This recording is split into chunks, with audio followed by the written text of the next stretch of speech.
우리 함께 하나님의 말씀 시편 37편 5절과 6절에 있는 말씀을 우리 성경을 다 같이 펴서 함께 읽어보도록 하겠습니다. 시편 37편 5절과 6절에 있는 말씀입니다. 우리 짧은 구절이기 때문에 우리 함께 입을 모아서 함께 읽어보도록 하겠습니다. 시편 37편 5절에서 6절에 있는 말씀입니다. 그리고 혹시 성경이 준비 안 되신 성도들이 계시더라도 우리 앞에 있는 포인트를 보시면서 같이 읽으시면 될 것 같고요. 혹시 성경을 가져오신 분들은 모두가 함께 우리 성경을 펴서 같이 읽도록 하겠습니다. 같이 읽어볼까요? 너의 길을 시작. 너의 길을 여호와께 맡기라. 그를 의지하면 그가 이루시고 내 의를 빛같이 나타내시며 내 공의를 정오의 빛같이 하시리로다. 아멘. 우리가 성경을 읽고 나면 다 같이 아멘 하시는 이런 마음이 필요합니다. 네, 너의 길을 여호와께 맡기라. 우리 안식일 우리 교회 성전을 찾으신 모든 우리 춘천 은하숙교회 성도님들 환영합니다. 우리 하나님의 은혜가 우리 이곳에 모인 모든 성도들의 마음 가운데 충만히 임하기를 우리 예수님의 이름으로 간절히 소망합니다. 어느 날 세 분의 할머니가 교회를 걸어가고 있었습니다. 그러면서 이렇게 이야기합니다. 한 할머니가 여든이 되신 친구 할머니 세 분인 거예요. 나는 도대체 교회를 왜 가는지 몰라. 그 옆에 있는 분이 이렇게 대답합니다. 그러게 말이야. 지금 교회 가는 중이면서 나는 왜 교회를 가는지 몰라. 나는 어제 저녁에 와서 은혜를 많이 받았는데 오늘 교회를 가면서 걸어가는데 기억이 하나도 안 나. 그랬더니 그 옆에 있는 친구분이 이렇게 이야기해요. 그래도 자네는 나보다 낫네. 나는 설교 내내 깊은 은혜를 받다가 이것으로 설교를 마치겠습니다. 아멘 하는 동시에 다 잊어버려. 점심을 먹는 시간에 무슨 얘기를 했는지 기억이 안 나. 이런 대회가 오고 가며 교회를 가는데 깊은 회의감에 빠져있는 할머니 한 분이 이렇게 이야기합니다. 여보게들, 자네들 지난 우리 주중 저녁에 만나서 구역반 하면서 저녁 먹었지? 먹었지. 우리는 나이가 들어서 국이 없으면 밥을 잘 못 먹지 않나? 그렇지. 그리고 지난주 저녁에 우리가 먹었던 국이 된장찌개야, 시래기국이야? 몰라. 어제도 저녁 때 국 먹었지? 먹었지. 어제 저녁에 무슨 국 먹었는지 기억나? 몰라. 지금 이 세 분의 이야기의 할머니 속에서 아주 중요한 이야기 하나를 찾으셔야 돼요. 그때 이 마지막 할머니가 뭐라고 이야기하셨냐면, 여보게들, 우리가 살아있는 것은 어느 때 무엇을 먹었는지가 중요한 게 아니라 제때 끼니를 거르지 않고 성실하게 먹었기 때문에 건강한 것처럼 신앙도 마찬가지라네. 우리가 어떤 말씀 아무리 은혜로운 말씀도 시간이 지나면 다 잊혀지게 마련이에요. 우리 지난주에 말씀 은혜 많이 받으셨나요? 근데 제가 지금 무슨 말씀 들으셨는지 한번 기억하시겠어요? 라고 하면 주보를 보시면 됩니다. 그러나 이렇게 마음속엔 은혜는 있지만 기억은 오래가지 못하는 거예요. 그것처럼 우리가 제때 아침도 먹고 점심도 먹고 저녁도 먹으면 건강한 것처럼 신앙도 하나님이 주시는 매 양식을 끊임없이 골고루 섭취하시는 것이 우리의 건강의 비결이라는 사실을 기억하시면 좋겠습니다. 안식일 예배가 참 중요합니다. 현재에서부터 예수님이 우리에게 오시는 것도 재림이지만 우리가 예수님께로 가까이 가는 것도 재림이라는 사실이에요. 그렇게 매 안식일 한 주 때때로 교회 가기 싫을 때 있어요, 없어요? 오늘은 좀 쉬고 싶고요. 오늘은 집에서 예배 드리고 싶고요.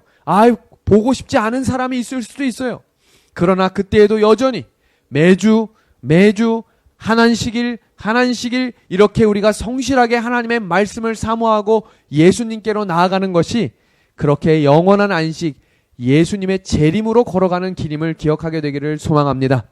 우리 이 글 한번 다 같이 읽어볼까요? 안식일은 시작. 안식일은 재림을 맞이하는 마음의 상태로 맞이하는 것이다. 우리 그 귀한 예수님을 만날 수 있는 이 예배 시간이 되기를 간절히 소망합니다. 여호와께서 사람의 걸음을 정하시고 그 길을 기뻐하시나니 그는 넘어지나 아주 엎드러지지 아니함은 여호와께서 그의 손으로 붙드심이로다. 아멘.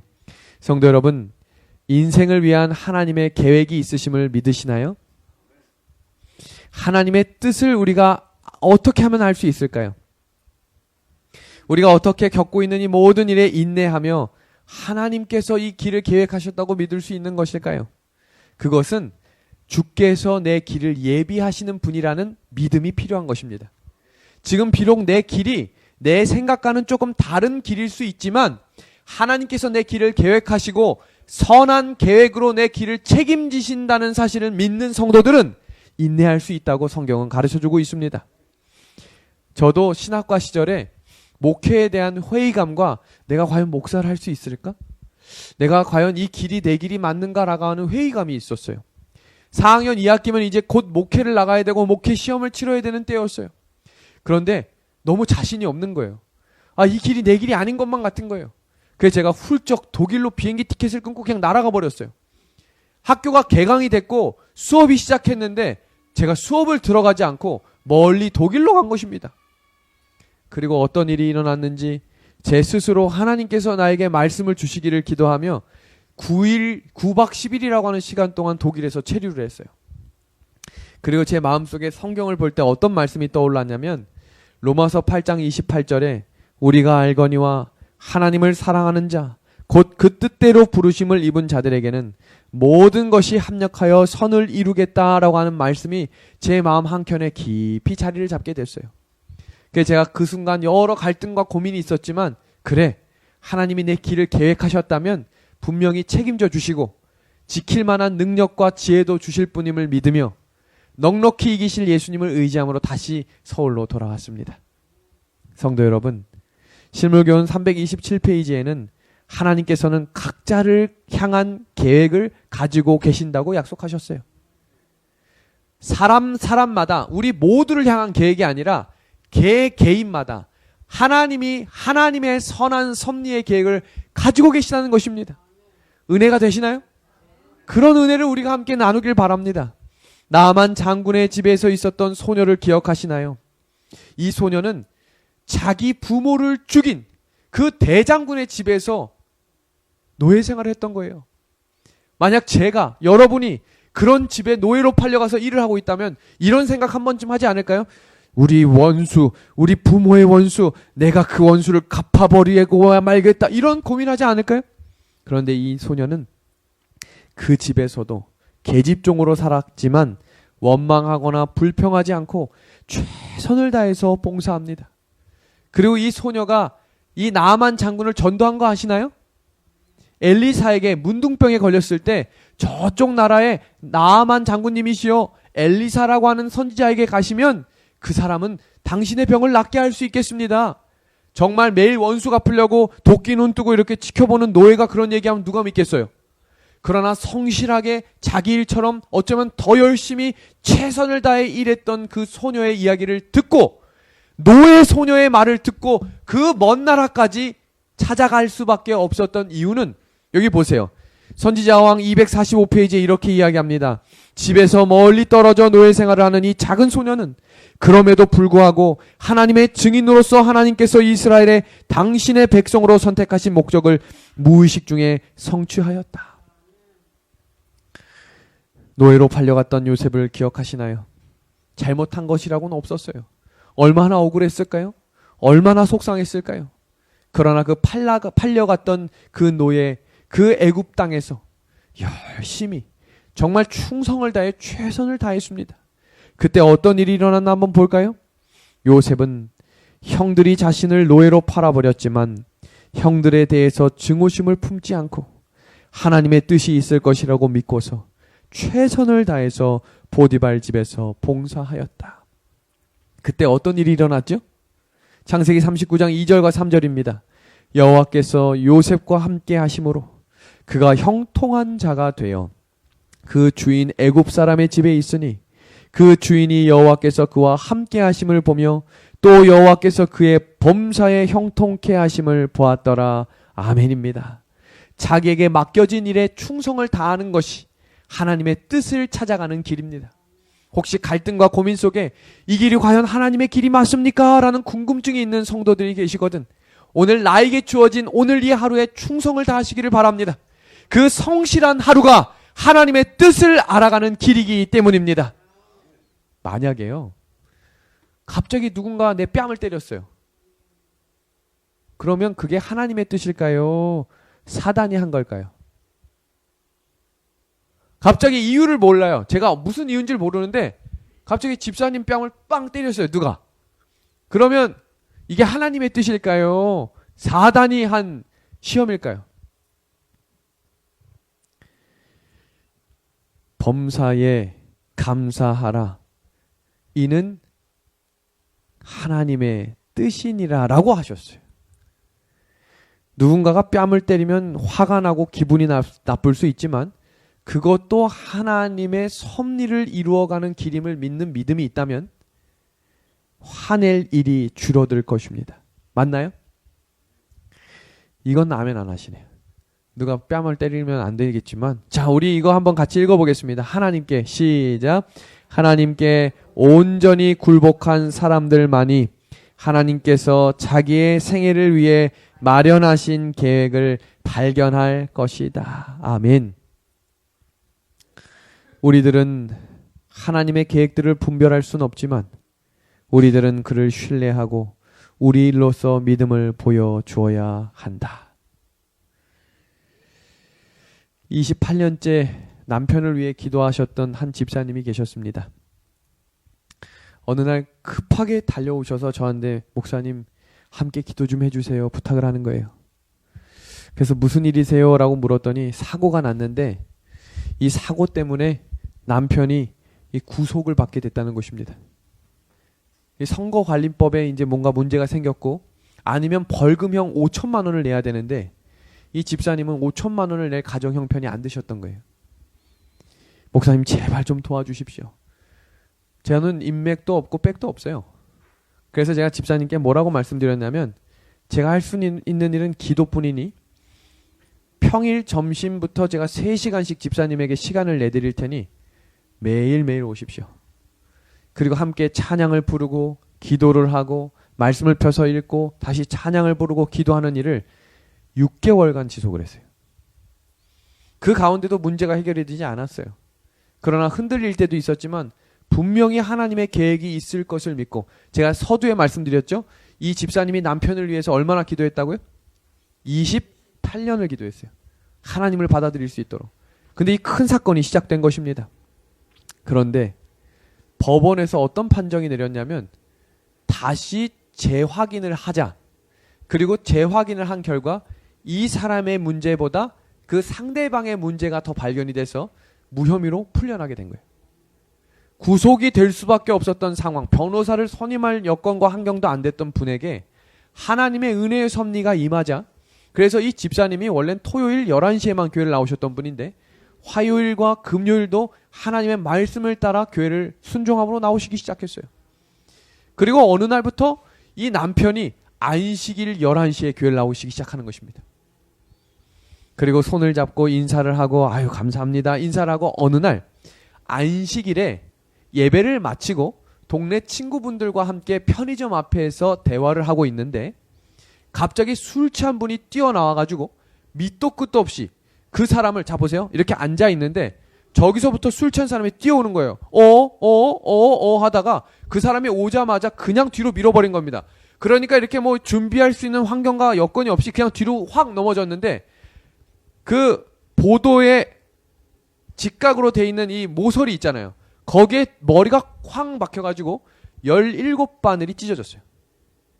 그리고 저한테 전화가 온 것입니다. 제가 그날 토요일날 출장이 있어서 서울을 올라가는 길이었는데 목사님 큰일 났습니다. 제 남편이 지금 이런 사정 때문에 병원에서 수술을 꼬매야 되는 상황이 있고 뇌가 많이 다칠 수 있으니 빨리 좀 내려와 주시면 좋겠습니다. 가던 길에 돌아왔어요. 그래서 병원을 가서 제가 이렇게 집사님 손을 잡고 기도를 했던 시간이 있습니다. 근데 그날이 어떤 날이냐면 그분이 교회를 나온 처음으로 감사원금을 낸 날이더라고요. 처음으로. 근데 그날 이런 일이 일어났으니 저한테 이 남편분이 뭐라고 이야기하시냐면 수술 끝나고 나와서 저는 교회하고 맞는 사람이 아닌 것 같습니다. 제가 교회를 다니려고 맘만 먹으면 이런 일들이 벌어지니 목사님 제가 조금만 교회를 좀 쉬고 다음에 나가도록 하겠습니다. 제가 그래서 뭐라고 말씀드렸냐면 이것이 시험이고 이것이 시련입니다. 이것을 이겨내고 견디는 것이 믿음의 사람들이 할 일이기 때문에 절대로 교회를 쉬시면 안 됩니다. 이야기했어요. 흔들렸지만 퇴원을 하신 후에 다시 교회를 나오시기 시작했어요. 이렇게 끝이 나면 좋았으련만 그렇게 3개월이 지난 어느 날 화요일 저녁에 저 이분들한테 전화 올 때마다 마음이 쿵쿵 떨어져요. 전화가 왔는데 이분들이 떡집을 하시는 분이셨어요. 떡 배달이 있어서 남편분이 떡을 가지고 가는데 분명히 파란불인데 그런 때 있잖아요. 신호가 갑자기 노란불과 확 바뀔 때 파란불이라고 생각하고 슉 가는데 이쪽에서 큰 트럭이 와가지고 그 차를 들이박아 버린 것입니다. 그래서 이 차가 폐차가 될 만큼 큰 사고가 난 거예요. 영월에서. 그래서 병원에 입원한 사진이 이 사진이에요. 지금 이분 표정 보시면 이렇게 뭔가 이렇게 교통사고 났다고 표현하시는 것 같지 않아요? 이렇게 해서 사고가 났습니다. 목사님, 저는 더 이상 교회 못 갈 것 같습니다. 하나님만 믿으려고 했다 하면 이런 사고가 나니 제가 그래서 뭐라고 이야기했냐면 너무나 귀하게 사용될 분이셔서 마귀가 가만히 두지를 않네요. 웬만한 사람은 교회 나오면 그냥 편안하게 다니는데 우리 선생님 같은 분은 벌써 제가 보니까 1년에 4번이나 사고가 났어요. 이것만 잘 이겨내시면 하나님이 분명히 붙들어 주실 것입니다. 라고 말씀을 드렸어요. 그리고 하나님께서 이렇게 저한테 말씀하셨어요. 그렇게 큰 사고가 났는데 부러진 데가 없는 거예요. 차가 폐차될 만큼 큰 사고가 났는데 이렇게 앉아서 이야기할 수 있는 것이 은혜입니다 하니까 같이 갔던 우리 성도님들이 아멘을 하는 거예요. 그러니까 이분이 허허허 웃으시는 거예요. 그렇게 1년을 교회를 다니시고 날씨 좋은 여름 어느 날 강가로가 이분이 하나님의 자녀로 거듭나게 되셨어요. 그리고 29년이나 넘게 기도하셨던 한 집사님은 이 남편이 하나님의 교회에 출석하며 화요일, 금요일, 토요일 뿐만 아니라 새벽에도 하나님의 말씀을 들으러 오는 남편의 손을 잡고 뜨겁게 기도했던 경험이 있습니다. 성도 여러분, 한 사람의 인생을 인도하는 하나님의 섭리는 우리가 다 깨달을 수 없어요. 지금 우리 성도님들의 가정 구비마다 마음의 상처와 아픔이 없는 가정이 없어요. 그러나 그 과정 속에 모든 것이 합력하여 선을 이루시겠다고 약속하신 우리 하나님의 선하신 계획을 신뢰할 수 있는 이 안식일 되기를 간절히 소망합니다. 희망이 없는 일들을 만들고 있는 어려운 매듭을 조급하게 끊지 말라. 하나님께 그 얽힌 실오라기들을 풀어달라고 기도하라. 우리가 때때로 이 얽힌 실오라기들을 가위로 끊으면 쉽게 풀릴 것 같지만 그 실오라기들을 하나님이 풀어달라고 기도할 수 있는 믿음의 이 안식일 되기를 간절히 소망합니다. 만약 요셉이 보디발의 아내가 유혹을 했잖아요. 그거 아세요? 어쩌면 보디발보다 보디발의 아내가 더 힘이 셌을 수도 있어요. 치맛바람 아시나요? 남편보다 아내가 힘이 더 있을 수도 있어요. 이 아내가 요셉을 어떻게 설득했을까요? 제가 한번 상상을 해봤어요. 중년 여성이 젊은 남성을 설득할 때 너 나랑 하룻밤 자자 하면 젊은 남성이 누가 그냥 가서 자겠어요. 근데 만약에 이런 제안을 했다고 생각해 보세요. 요셉, 너 억울한 일 있었지? 내가 그거 들어보니까 내가 요셉 애굽의 군대 좀 내줄 테니 가서 형들 쑥대밭 만들어. 너 원수 갚아줄게. 요셉의 마음 흔들릴까요? 너 집에 돌아가고 싶지 않니? 나랑 하룻밤 자면 집으로 보내줄게. 너 여기서 이렇게 썩을게 아깝지 않아? 너의 인생 청춘 다 버리기 아깝잖아. 나랑 하룻밤 지내면 내가 너 인생 책임져 줄 수 있고 내가 너 인생 완전히 바꿔줄 수 있어. 유혹될 만한가요? 그러나 요셉은 그때 하나님의 선하신 계획을 신뢰함으로 그 유혹을 넘어갔어요. 그리고 내가 하나님 앞에 득죄할 수 없다라고 이야기합니다. 자, 한번 보십시오. 하나님의 계획표보다 먼저 갔다면 아직 회개하지 않은 악한 형들은 요셉과 더욱 갈등이 일어났을 것입니다. 다가오는 대기근을 막을 방법이 없었을 것입니다. 요셉이 국무총리 되는 일도 없었을 것입니다. 출애굽의 사건도 하나님의 역사하심도 없었을 것입니다. 아까 읽었던 예언의 말씀 기억하시나요? 풀리지 않는 문제를 그 실오라기를 끊어내기보다 하나님께서 그것을 풀어주기를 기대하며 인내하는 믿음을 허락해 주시기를 간절히 소망합니다. 교회 증언 5권에 있는 말씀입니다. 우리들은 항상 그분의 계획을 볼 수 없다. 우리들은 그들이 전개되는 것을 인내성 있게 기다려야 되며 그들을 망쳐놓거나 파괴시켜서는 안 된다. 그는 가장 적합한 때에 우리들에게 그들을 보여줄 것이다. 아멘. 18살에 저 먼 나라 바벨론에 포로로 끌려갔던 바벨론의 심정을 한번 생각해 보시기 바랍니다. 그 나라는 원수의 나라예요. 그 나라에 가서 충성을 다하는 게 쉬울까요? 어려울까요? 그러나 다니엘이라고 하는 인물은 왕이 4번 바뀔 때까지 총리를 했어요. 대단한 것입니다. 국무총리가 대통령이 있을 때도 여러 번이 바뀌잖아요. 그런데 왕이 바뀌는 시간이 4왕조인데도 불구하고 그는 총리를 했단 말이에요. 그게 어떤 말을 의미하냐면 그 사람 없으면 안 된다는 거예요. 그만큼 성실했고 그만큼 충성을 다했고 원수의 나라였지만 그 다니엘의 행동을 보고 왕이 변화됐다니까요. 그 왕이 바로 고레스 왕이었어요. 어떻게 그럴 수 있었을까? 다니엘은 하나님의 계획을 신뢰했던 사람입니다. 성경 예레미야 5장 1절의 말씀을 보겠습니다. 너희는 예루살렘 거리로 빨리 왕래하며 그 넓은 거리에서 찾아보고 알라. 너희가 만일 공의를 행하며 진리를 구하는 자를 한 사람이라도 찾으면 내가 이 성을 사하리라. 이 말씀을 붙잡은 거예요. 바벨론의 포로로 끌려왔던 수백만 사람들이 하나님을 잊고 지냈지만 다니엘 한 사람이 기도의 자리를 지켰을 때 하나님은 70년 후에 너희가 다시 약속의 땅으로 돌아오겠다고 하는 약속의 말씀을 이루셨습니다. 오늘 이 은하숙 교회에서 단 한 명이라도 하나님의 말씀을 붙들고 기도하는 사람이 있다면 하나님이 이 교회를 다시 세우실 것입니다. 하나님이 이 교회에 다시 은혜의 허락을 허락하실 것입니다. 성도 여러분, 하나님의 약속을 붙드는 믿음을 가진 사람은 하나님의 계획을 믿는 믿음으로 인내함으로 기다릴 수 있는 사람이 된다는 사실을 기억하시기를 바랍니다. 신학과를 다니던 시절 어느 날 너무 기도를 하고 싶은 거예요. 그래서 새벽에 6시에 기도의 동산을 오약봉을 올라갔어요. 아, 이쯤 되면 사람이 한두 명 있겠지 했는데 수두룩한 많은 사람들이 각자의 나무 밑에서 기도하는 모습을 보고 야, 나만 기도를 안 했구나 라는 생각을 하게 됐어요. 그래서 제가 마음을 먹고 5시 반에 올라가면 사람이 또 적겠지 하고 올라갔어요. 수두룩하진 않았지만 곳곳에서 기도하는 사람이 있었습니다. 야, 안 되겠다. 5시에 올라가면 이젠 사람이 없겠지. 물론 사람이 적어졌지만 그 시간에도 그 자리에서 하나님께 울부짖으며 기도하는 사람이 있었습니다. 제 마음이 동해서 4시 반에 올라갔어요. 그때에도 여전히 나무 밑에서 하나님께 울부짖으며 기도하는 선배들이 있었어요. 자, 4시까지는 너무 무리고 4시 20분에 한번 올라가 봐야겠다. 올라갔어요. 그때에도 여전히 나무 밑에서 하나님께 기도하는 선배들을 보았어요. 그때 그 시간에 만났던 선배들은 지금도 존경받는 목사님이 되셨어요. 우리 성도 여러분, 하나님께 무릎 꿇는 기도의 자리를 만드시길 바랍니다. 우리의 회사, 우리의 가정, 우리의 직장, 우리의 자녀, 우리의 모든 남겨진 일들을 하나님께 맡길 수 있는 기도의 자리를 가진 저와 우리 귀한 성도들이 되기를 바랍니다. 너의 길을 누구에게 맡기라고요? 여호와께 맡기라. 우리 이 구절 한번 큰 목소리를 읽어주시겠습니까? 시작. 너의 길을 여호와께 맡기라. 저를 의지하면 저가 이루시겠다라고 약속하셨습니다. 2013년 3월 1일 제가 영월교회에 발령을 받게 되었습니다.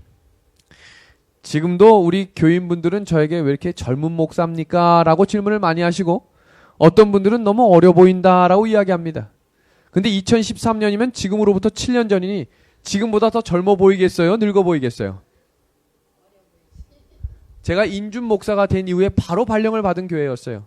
근데 그때는 너무 제가 어리기도 했고 생각이 없어서 이사를 갈 때 추리닝을 입고 갔어요. 이사 갈 때 정장 입는 사람이 더 이상한 거 아닌가요? 그랬는데 영월교회 그 당시 출석 교인 수가 17명. 지금 우리 교회랑 거의 비슷했던 것 같아요. 17명의 교인이 새 목사님이 오신다라고 거의 다 나온 거예요.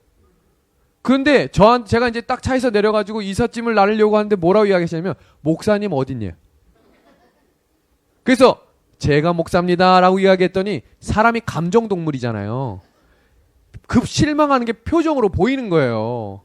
그래서 이제 그 표정을 보고 있는 제 마음은 또 어떻겠어요. 나중에 알게 된 사실인데 교회가 건축을 해야 하니 건축 베테랑을 보내달라고 이야기한 거예요. 그래서 그분들이 이제 베테랑을 주실 거라고 믿고 윤호영이라고 하는 이름을 들어본 적이 없으니 어떤 목사님이실까 기대하는 마음으로 딱 했는데 얼굴은 너무 어려 보이고 복장은 체육복에 뭔가 이렇게 딱 제 표정을 저 이렇게 보면 건축의 도사 같아요? 아니면 건축의 건자도 모를 것 같아요? 솔직히 이야기하셔도 돼요. 이사님 센터 같아요, 제가? 저는 그 당시만 해도 건축의 건자도 몰랐어요. 전기가 뭐고 바닥이 뭐고 평수가 뭔지 몰랐던 사람이에요. 그렇게 처음 시작을 했는데 건축은 10년 동안 준비한 거예요. 교회에서. 10년 동안 준비한 건축을 이루실 목사님이 올 줄 알았는데 너무나 젊은 목사가 온 것입니다. 그렇게 건축이 시작되니 건축이 잘 될 리가 있겠습니까? 그런데 모르는 사람이 용감하다고 교회 건물을 부셔버렸어요. 교회하고 같이 의논을 해서. 그렇게 건축이 시작된 겁니다. 뭔가 체계적이고 조직적인 계획이 아니라 하나님께서 이루실 줄로 믿는 믿음으로 건물이 시작된 거예요. 그렇게 건물이 한 층 한 층 올라가기 시작하던 어느 날 건축에 문제가 생긴 것입니다. 건축의 중간업자가 돈을 6천만 원을 들고 도망을 간 거예요. 그러니 그 모든 화살이 누구에게 돌아가겠어요? 아무것도 모르는 목사가 시작을 해가지고 이런 일이 일어날 줄 알았다. 아이고 이런 일을 어떻게 하나. 그런 이야기들이 속속속속 들어오기 시작하니 누가 책임을 져야 돼요? 아무것도 할 수 없었어요.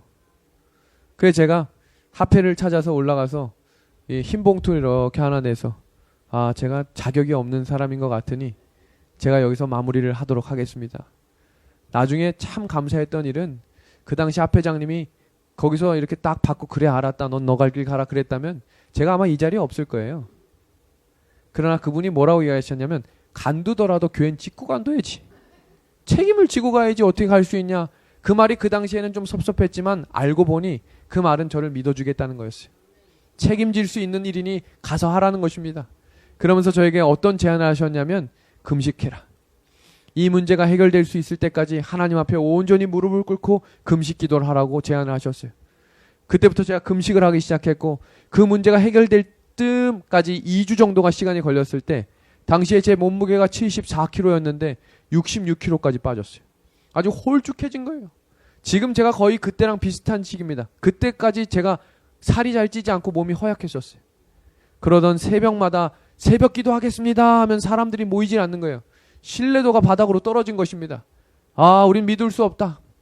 그렇게 매일매일 눈물로 기도하며 시멘트 바닥에 새벽에 기도하던 어느 날 갑자기 신문지 봉투 하나가 툭 떨어지는데 그게 뭔가 봤더니 현금 2천만 원이었어요.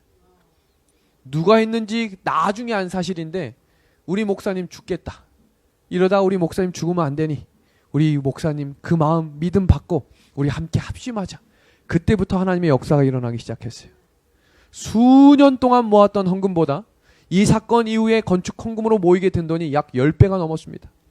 한 장로님이 자기의 집을 팔고 한 장로님은 자기가 가지고 있는 많은 재산을 내고 한 젊은 청년은 군인이었는데 연세대학교를 이제 복학하려고 준비하는 한 학생이 자기가 군생활 2년 동안 모았던 모든 금액을 다 헌금해버린 거예요.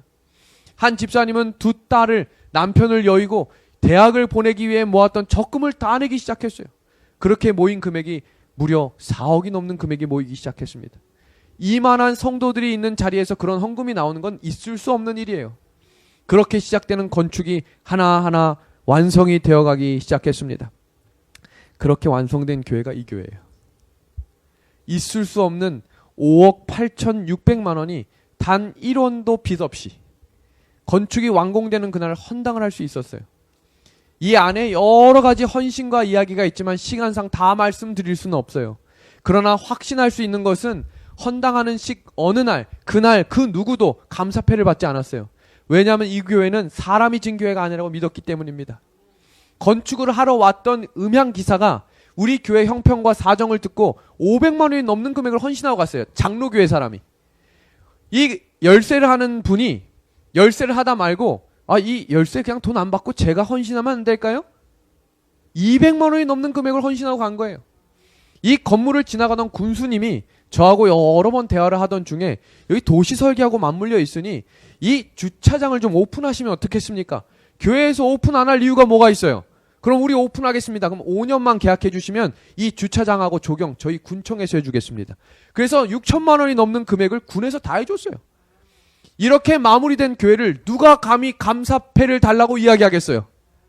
모든 교인들이 눈물의 바다를 흘렸지만 그 누구도 섭섭하거나 내가 지었단 말을 하지 못하는 교회가 완성이 된 것입니다.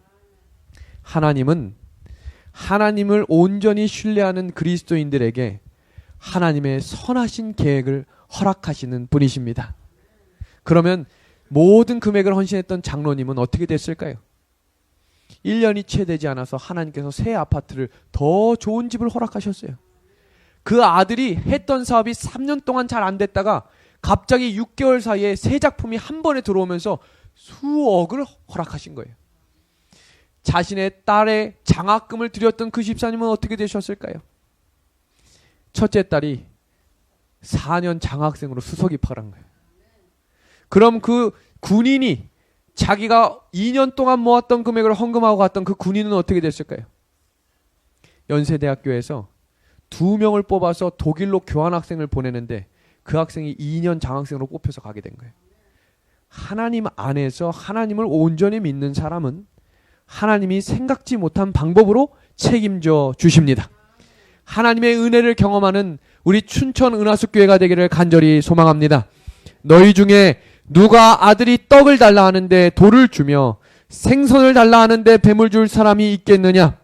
너희가 악한 자라도 좋은 것으로 자식에게 줄 줄 알거든 하물며 하늘에 계신 너희 아버지께서 구하는 자에게 좋은 것으로 주시지 않겠느냐? 오늘 제가 설교를 마무리하면서 우리 한 영상을 좀 같이 보려고 하는데요. 이 영상은 귀한 찬양의 영상입니다. 우리 영상 보고 오늘 말씀을 마무리합니다.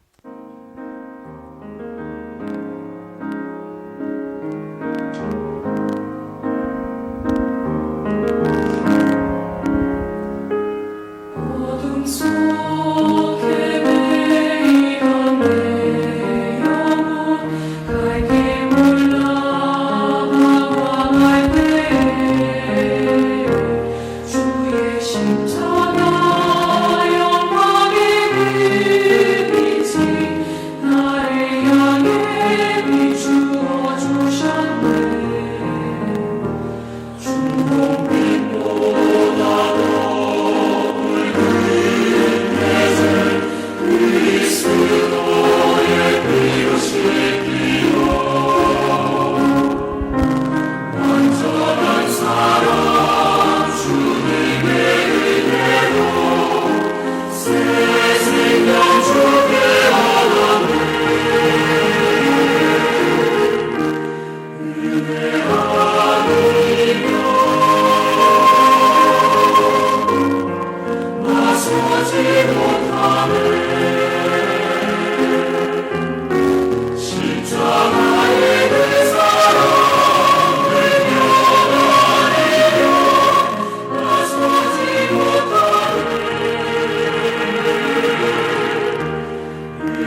주의 은혜로 살아가는 저와 우리 귀한 은하숙교회 가족들 되면 좋겠습니다.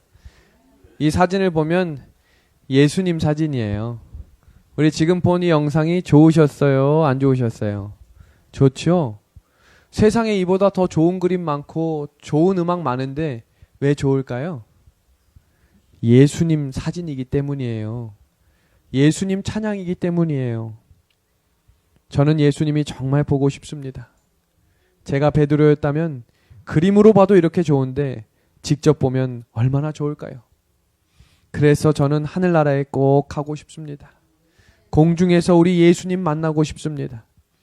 보이지 않는 눈을 보게 하셨던 예수님의 은혜가, 바다에 빠져 허덕이고 있던 베드로를 붙잡아 주셨던 그 은혜가, 조용히 기도드리며 눈물 흘렸던 등을 두들겨 주셨던 그 따뜻한 위로가, 간음하며 붙잡혀온 그 여인을 따뜻하게 안아주셨던 그 은혜가 오늘 이 자리에 앉아있는 우리 모두에게, 또 이 방송을 듣고 있는 우리 모든 귀한 성도들에게 하나님의 은혜같이 내려주시기를 우리 예수님의 이름으로 기도합니다.